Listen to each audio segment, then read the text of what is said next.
sa iyo. Pagkat sinabi mo sa iyong salita, Panginoon, in Matthew 11 verse 28, na kapag kami po ay lumapit po sa iyo, Panginoon, hindi mo kami pakahiya, Panginoon, bagkus katutugunin mo ang amin po mga dasal, ang amin po mga daing. Maraming salamat po. Patuloy nga na pagpalain mo ang buhay ng bawat isa. Lord, patuloy nga na gabayan mo po kami. Let the wisdom and knowledge, Panginoon, na nanggagaling sa iyo, ang siyang patuloy na sumako, lumukob sa buhay po ng bawat isa. Salamat, Panginoon, patuloy nga na ang buhay ng bawat isa, Panginoon, ay gamitin mo, Panginoon, ayon sa iyong kalooban.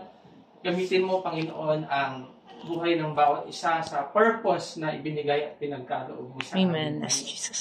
Gamitin mo ang aming pong mga buhay, Panginoon, dito po sa Pangasinan Provincial Hospital bilang mga empleyado mo, Panginoon. Gamitin mo kami ng naaayon sa iyong layunin, Panginoon, at patuloy nga na makapagbigay po kami ng maganda at tamang serbisyo, Panginoon, sa lahat po ng mga taong aming pinaglilingkuran. Nawa, ang mga salita mo, Panginoon, ang siyang gumabay sa amin, maging mabuting empleyado po kami, at patuloy nga na ang iyong salita ang siyang gagabay, Panginoon, at magbibigay po sa amin ng knowledge and wisdom, Panginoon. Maraming salamat, patuloy nga na pagpalain mo ang buhay ng bawat isa, pagpalain mo ang bawat pamilya na amin pong inire